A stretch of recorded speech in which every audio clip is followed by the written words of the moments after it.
I wanted to look at some poetry today, the poetry specifically of Catullus. Catullus is known for love poetry and sometimes for scurrilous or obscene verses. This is not one of those. This is kind of one of his more charming love poems that I think is also one of his most popular ones. If you want to look it up, it is Catullus number 5. It is written in hendecasyllabic meter, which is an 11-syllable meter that if I wanted to sort of spell out how it goes, it is, okay, I'll say blank if it could be long or short. So it's blank, blank, long, short, short, long, short, long, short, long, blank. And that's how the meter goes. By the way, if you think I screw up the meter, feel free to leave a comment or something to that effect. It's been a while since I've done this, but I believe that I'm going to be relating accurate information to you about this. Another thing to note about this meter and Latin poetry in general is that there's a lot of elision going on here. A lot of times the vowel at the end of a word will be elided into the vowel at the beginning of the following word. Okay. And also even the ending um often gets elided, although I don't know that there are any examples of that in this poem. But let me just read the first line for you. You see an example of that already. Vivamus mea lesbiat quamemus. Okay, so he's saying to his lover, his girlfriend, Lesbia, who's actually someone else's wife, okay? Let us live and let us love. And we'll get to the translation in a minute, but I just want to give you a sense of how that works with the elisions, okay? I would also point out, because I know people are going to say, well, why does she have that name? Well, that word was not used to refer to female homosexuality till very, very modern times. The first, it would not have been in Catullus's time. This was simply what he referred to his girlfriend as. In real life, she is believed to have been the wife of another man. So it was pretty scandalous. The Romans were very promiscuous, but you weren't supposed to sleep with other dudes' wives. That was just kind of understood. Catullus did not live by that convention, and many of his poems reflect this fact. And some of them are, like I said, kind of on the obscene side. So, but this one isn't. And what I'd like to do first, just to give you a chance to hear what the poem would sound like in the original, is to read it in meter, and then we'll go back through and we'll translate. Okay, so here is how this poem would sound roughly. And, I don't claim to pronounce any of this stuff perfectly, but there are no ancient Romans to tell us that we're wrong.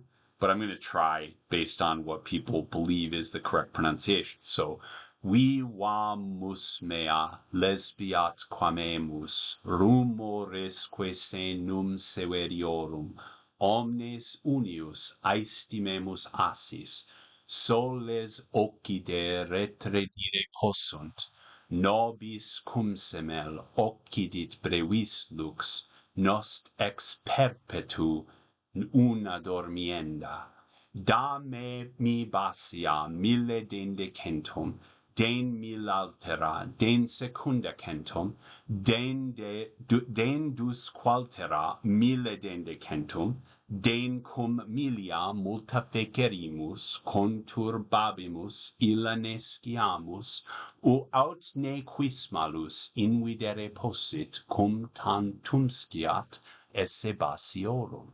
Okay, so you heard I messed up a couple times there, but generally that's how it sounds, okay? And let's translate. So, vivamus, okay? This is from vivo, vivere, okay? I feel a little silly saying it that way, like Elmer Fudd, right? But vivo, vivere, to live, this is the subjunctive form, meaning let us live. Let us live, my lesbia.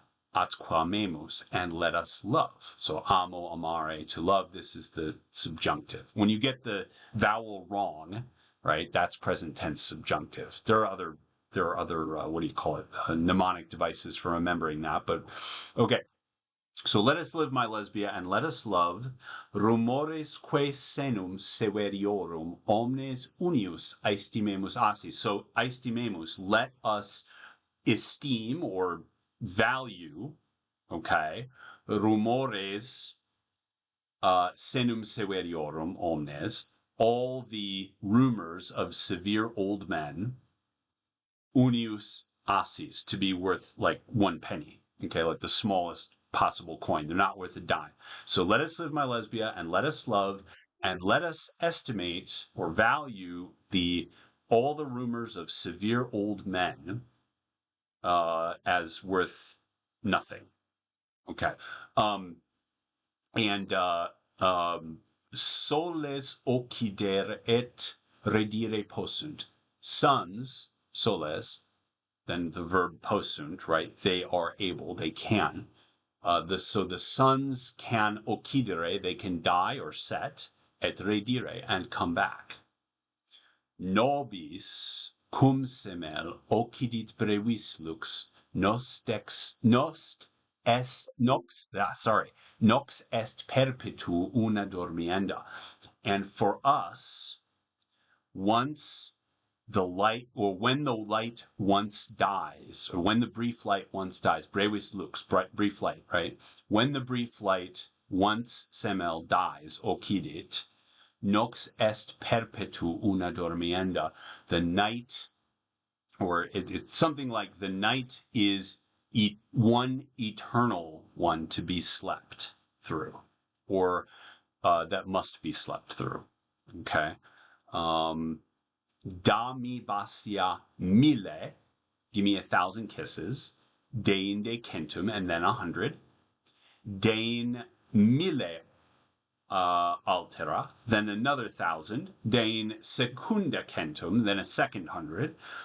Dendus qualtera mille dende centum, then yet another 1,000, and then 100. Dencum milia multa fecerimus. Okay, fecerimus here is future perfect. So, and then, cum, when we will have made many thousands, conturbabimus illa nesciamus, let us lose count. Let's mix them up, right? Nesciamus, lest we know, aut ne quis malus invidere possit, and or lest some wicked person, a quis malus, a bad somebody, okay, possit invidere, be able to envy us.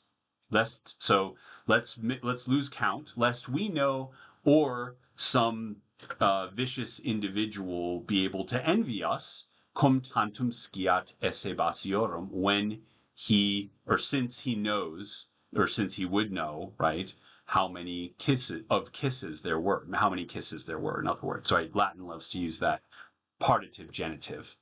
How many of kisses there were, how many kisses there were. So yeah, there you go. This is kind of a standard one for students to go through. I would say it's one of Catullus's most popular poems because it's an interesting example of this meter that's very accessible, and it's also it's kind of a cute love poem, right?